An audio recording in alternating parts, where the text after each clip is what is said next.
വിജയനെ നിർത്തിയിരുന്നെങ്കിൽ നമ്മൾ ഉറപ്പായിട്ടും ജയിക്കുമായിരുന്നു. ഞാൻ അതിനോട് ശ്രമിച്ചതാണ്, ഞങ്ങളെല്ലാം ശ്രമിച്ചതാണ്. അതുകൊണ്ട് ഇനിയൊരു ഇവിടെ പാർട്ടിയില്ലേ നമ്മുടെ ഒരു നിർണായക ലക്ഷ്യമാണ്. നമ്മുടെ എല്ലാ ലക്ഷ്യം കേരളത്തിലെ UDF സർക്കാരാണ്. നമ്മളായിട്ട് മനസ്സുകൊണ്ട് മുന്നോട്ട് നീ ചെയ്യുന്ന ത്യാഗത്തിന് എനിക്ക് കൂലി കിട്ടും എന്നാണ് പറയുന്നത്. ഇത്രയും ഞാനിപ്പോൾ പറയുന്നുള്ളൂ. നീ ചെയ്യുന്ന ത്യാഗത്തിന് കൂലി കിട്ടും. അന്തസ്സായിട്ട് സ്ഥാനാർത്ഥിത്വം കൊടുക്കാതിരിക്കുക, UDF-നെ കൊണ്ട് വർക്ക് ചെയ്യുക. നിന്റെ ഭാഗം പാർട്ടി നോക്കും. ഒപ്പിച്ചോ? വിഷമമുണ്ടെന്ന് എനിക്കറിയാം. എനിക്കിതിനോട് ആർഗ്യൂ ചെയ്ത് ജയിക്കാനൊന്നും പറ്റില്ല, വാദിച്ച് ജയിക്കാനും പറ്റില്ല. നിന്റെ ഭാഗത്താണ് ന്യായമുള്ളത്. അതുകൊണ്ട് വാദിച്ച് ജയിക്കാനും പറ്റില്ല. ഈ പ്രാവശ്യം ഈ പാർട്ടിക്ക് വേണ്ടി ശ്രമിക്കണം.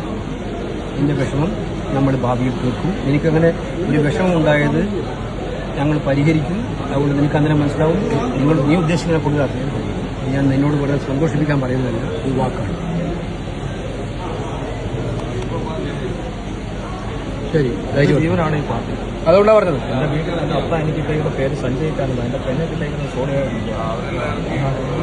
എൻ്റെ കുടുംബം. എനിക്കറിയാം നീ അവിടുത്തെ ഒരു പാർട്ടിയുടെ അസറ്റാണല്ലേ. നീ ഒരു പാർട്ടിയുടെ ഏറ്റവും വലിയ സ്വത്താണ്.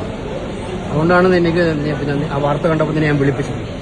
ഒരു സംശയം വേണ്ട, എനിക്ക് ധൈര്യമായിട്ട്. എൻ്റെ കൂടെയുള്ള മുഴുവൻ ആളുകളും കേസ് ഇപ്പോൾ തൊട്ടുണ്ടായിരുന്ന മുഴുവൻ ആളുകളും DCC പ്രസിഡന്റുമാരും DCC ഭാരവാഹികളും ഒപ്പമായി.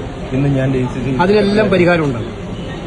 ഞാൻ പറയുന്നത് നിന്റെ രാഷ്ട്രീയ നിലവാരത്തിനും അന്തസ്സിനും പ്രതീക്ഷയ്ക്കുമനുസരിച്ച് പാർട്ടി നിന്നെ സഹായിക്കും, പാർട്ടി നിന്നെ ഉപയോഗിക്കും. നിനക്ക് തല ഉയർത്തി നടക്കാവുന്ന അന്തരീക്ഷം പാർട്ടിയുണ്ട്. ഇത് വാക്കാണ്. എൻ്റെ വാക്ക് വിശ്വസിക്കാമെന്ന് വിശ്വസിക്കും. ധൈര്യമായിട്ട് പോകും.